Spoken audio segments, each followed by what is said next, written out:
The United States of Captain America, issue number 4. We're reaching the end of this book, and by golly, is it great. It's just great. Finally, we got to the point where I can talk about John Walker. I can't wait to do that. But it's just so good. This book is so smart and interesting, and it's a great take on Captain America. I just absolutely adore it. So we open up, we are seeing the events of the annual Kickapoo powwow. Steve, Sam, and Bucky are watching, and Steve's like, sometimes I look back at what our people did, because we were colonizers to this land, and I wonder if I should even carry this symbol, or if it should just belong to Joe. Bucky's like, dude, just the fact that you said that means that you should carry it. But Sam's like, you know what? Sure, but you also probably own slaves, so whatever you feel is best, yeah. It's like, well, we have a plan in place. Let's go to our meetup location and get the rest of our Captain Americas coming here. So they head to Colorado a couple days later. They have a few other Captain Americas inbound. The return of Aaron Fisher, who we met at the beginning, and now we have a new one named Ariel. Ariel is the new character we're introducing in this book. She has the backup that we'll get to. I like her. I like what that character represents. I think it's very fun. There has not been a bad Captain America introduced. There hasn't been. They've all been very cool. Basically, we're trying to rally as much Captain America as we can together, and to protect these kids, but also pretty much to show the force of what our symbol can be, in a sense. So everyone's getting introduced to each other, everything's going good. Steve says, I have one more recruit to get before we set off on this mission, and I need Bucky's help to come with me.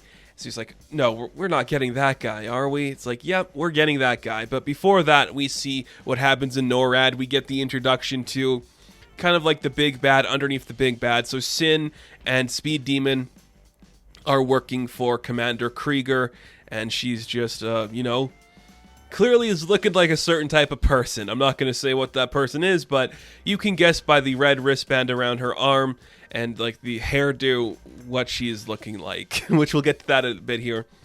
So basically, Sam hears communications that Nora's been attacked. He's talking to one of the just officers there. We'll come back to that officer in a bit because he's going to play a crucial role in what's going to happen here. But we appear in some random bar somewhere. We see a man is passed out and the bartender's threatening him. Of course, the person passed out is none other than John Walker.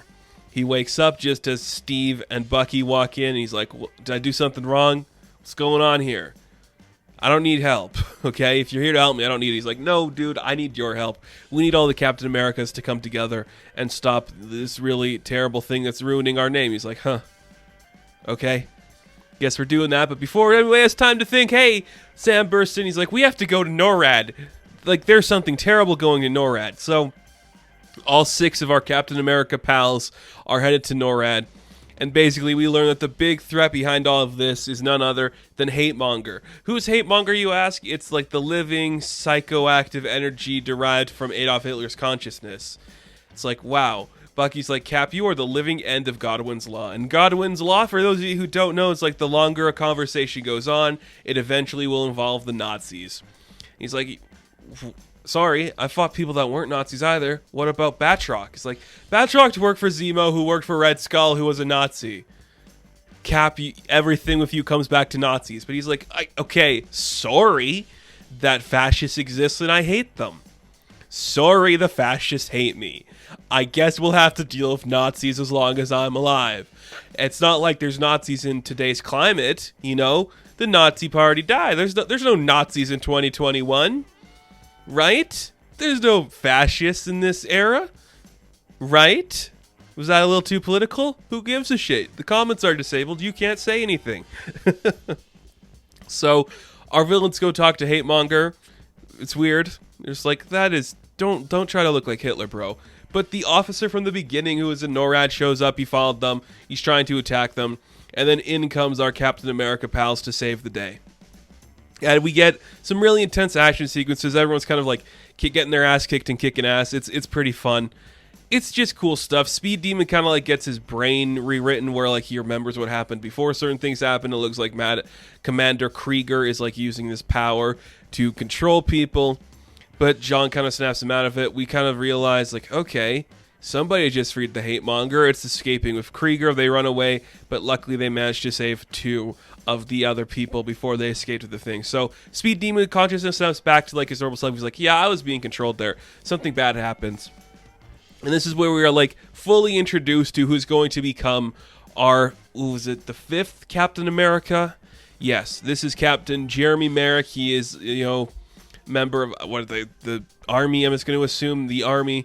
He is clearly, and I say clearly because I don't know, maybe clearly is the wrong word, but so far we've seen some of the other Captain America has been inspired by other people. So we see that Steve inspired people like John and Nichelle. We see that Sam inspired Aaron. As we'll see later on in this book, that Ariel was inspired by Bucky. I'm going to take a swing in the dark and say that Jeremy Merrick here is going to be inspired by John Walker, which might be bad. But who really knows? It could be good too. It's cool. So they defeat the Captain Americas. They got Speed Demon, but Sin is not talking. She's like, you'll never understand what I've been through, Captain America. I will destroy your name. My father invented some of the most horrendous torture tactics to ever exist. There's nothing you could do that'll make me talk about where the Hitler thing is headed. But of course, leave it to John Walker, and he's like, hey there, kid. I was expelled from the Boy Scout group we're here with, but why don't you and me have a chat? I kind of want to talk about John Walker for a moment, just because I really like this character. I think he is the perfect representation of doing the right things the wrong way. He is clearly a version of Captain America aimed at a certain demographic, especially more contemporary stories. He's a little more right-leaning, and I think that kind of gets lost in some interpretations where people think he's just a complete and utter dick, and he's a dipshit, and he's not the brightest guy.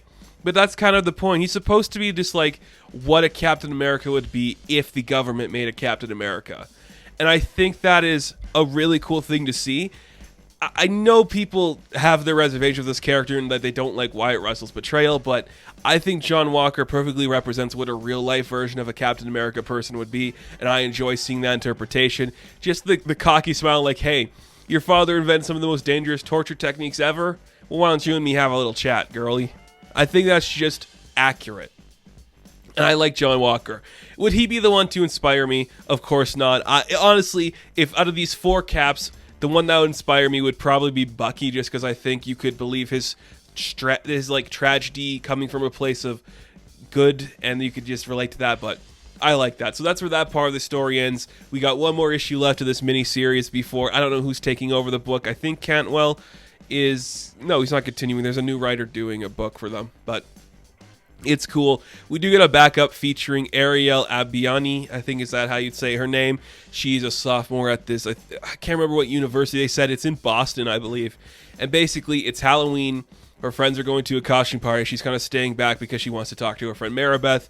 And we see that Maribeth has like some bruises on her arms from a guy that she met.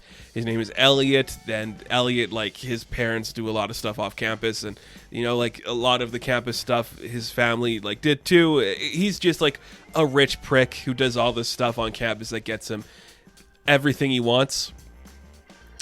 But she hurt Maribeth. But he hurt Maribeth, and it makes, you know, Ariel go, okay, let's go talk to this guy. So she dresses up as Captain America. She's headed to the party. She's trying to, like, lure Elliot into, like, one of the other rooms. So he kind of, like, tries to, like, put some moves on her.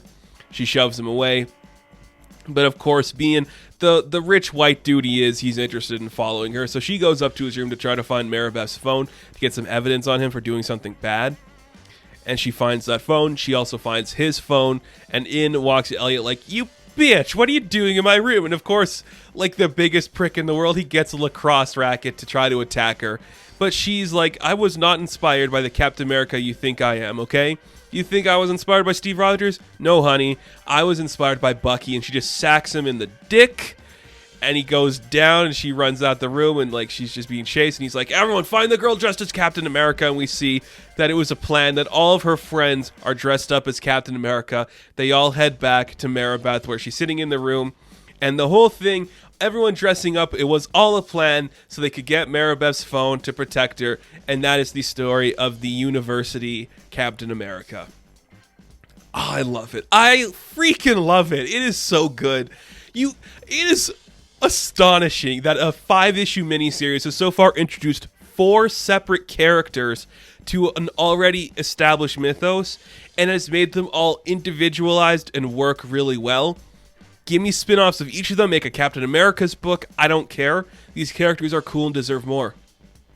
It's really awesome. It's really fun to see that stuff.